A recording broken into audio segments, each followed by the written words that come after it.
మన ప్రభువైన యేసుక్రీస్తు నామములో మీ అందరికీ నా హృదయపూర్వక వందనాలు చెల్లిస్తున్నాను. ఈరోజు మనము ఓల్డ్ టెస్టిమెంట్ అంటే పాత నిబంధన గురించి, దాంట్లో ఉన్న పుస్తకాల విభజన గురించి మనం నేర్చుకోబోతున్నాం. ప్రార్థనతోని ప్రారంభించుకుందాం. ప్రార్థన. ప్రేమగల తండ్రి, కృపగల దేవ, మమ్మల్ని మిక్కిలిగా ప్రేమిస్తున్న నా ప్రియ పరలోక రాజ తండ్రి, నీ ఘనమైన శ్రేష్టమైన నామానికి వందనాలు, స్తోత్రాలు చెల్లిస్తున్నాము. మరి ఈ సమయంలో దేవా, మేము ఓల్డ్ టెస్టిమెంట్ పాత నిబంధన మరియు దాని విభజన గురించి తెలుసుకుంటుండగా నీ జ్ఞానంతో నేర్చుకున్నది మర్చిపోకుండా మేము మంచిగా దాన్ని గుర్తుంచుకునేలాగా మీ జ్ఞానంతో మమ్మల్ని నింపి సహాయం దయచేయమని యేసునామంలో ఈ ప్రార్థన మీకు అర్పిస్తున్నాను తండ్రి. ఆమెన్. బైబిల్ అనేది ఒక పుస్తకం కాదు, దేవుడు మనిషితో మాట్లాడిన చరిత్ర. ఈ చరిత్రలో మొదటి భాగమే పాత నిబంధన. దీన్ని ఇంగ్లీష్లో ఓల్డ్ టెస్టిమెంట్ అని అంటారు. పాత నిబంధన లేకుండా కొత్త నిబంధన అర్థం కాదు. ఓల్డ్ టెస్టిమెంట్ అంటే దేవుడు ఇజ్రాయేలీల ప్రజలతో చేసిన ఒప్పందం. మొత్తం 39 పుస్తకాలు ఉన్నాయి. రాయబడిన కాలం సుమారు 1500 బీసీ నుంచి 400 బీసీ. రాసిన భాషలు హీబ్రూ, కొంత అరామిక్. పాత నిబంధనను 4 విభాగాలుగా విభజించవచ్చు. మొదటిది ధర్మశాస్త్ర గ్రంథం, దీన్ని లా బుక్స్ అని అంటారు. చారిత్రక గ్రంథాలు, హిస్టారికల్ బుక్స్ అని అంటారు. కవిత మరియు జ్ఞాన గ్రంథాలు, పోయట్రీ అండ్ విజ్డమ్ బుక్స్ అని అంటారు. ప్రవక్తల గ్రంథాలు, ప్రాఫిటికల్ బుక్స్ అని అంటారు. ఇవి కేవలం పేర్లు కాదు, దేవుని ప్లాన్ స్టెప్స్. ఆది కాండము, దీన్ని ఇంగ్లీష్లో జెనెసిస్ అని అంటారు. దీన్ని రాసింది మోషే. దేవుడు మనిషి సంబంధం ఫౌండేషన్ గురించి మనం ఈ బుక్లో చూస్తాము.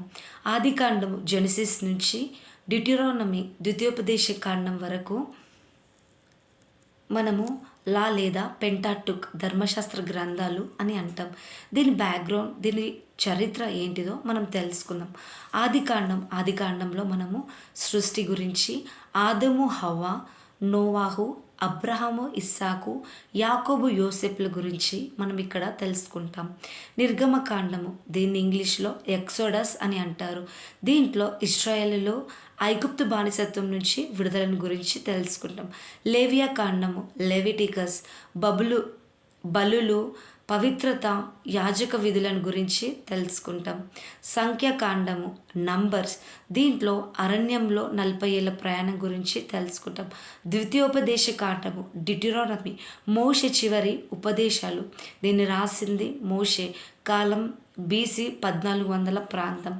నెక్స్ట్ యెహోషువ నుంచి ఎస్తేర్ వరకు చారిత్రక గ్రంథాలు, హిస్టారికల్ బుక్స్ అని అంటారు. ఇజ్రాయేలీల దేశ చరిత్ర. యెహోషువ అంటే ఇంగ్లీష్లో జాషువా. దీంట్లో కానాను దేశ విజయం గురించి మనం చూస్తాము. న్యాయాధిపతులు, జడ్జెస్, దీంట్లో ప్రజల పాపం గురించి, శిక్షణ, విమోచన సైకిల్ గురించి మనం నేర్చుకుంటాం. సమూయేలు మరియు రాజులు, శామ్యుయల్ అండ్ కింగ్స్, సౌలు, దావీదు, సొలొమోను. దీన్ని ఇజ్రాయేల్ ప్లస్ యూదాగా విభజించినారు. బబులోను చెర, దీని గురించి మనం నేర్చుకుంటాం. ఎజ్రా, నెహెమ్యా, దీన్ని ఇంగ్లీష్లో కూడా ఎజ్రా మరియు నెహెమ్యా అని పిలుస్తారు. దీంట్లో యెరూషలేము పునర్నిర్మాణం గురించి చూస్తాం. ఎస్తేర్, దేవుడు ప్రజలను రక్షించిన కథ.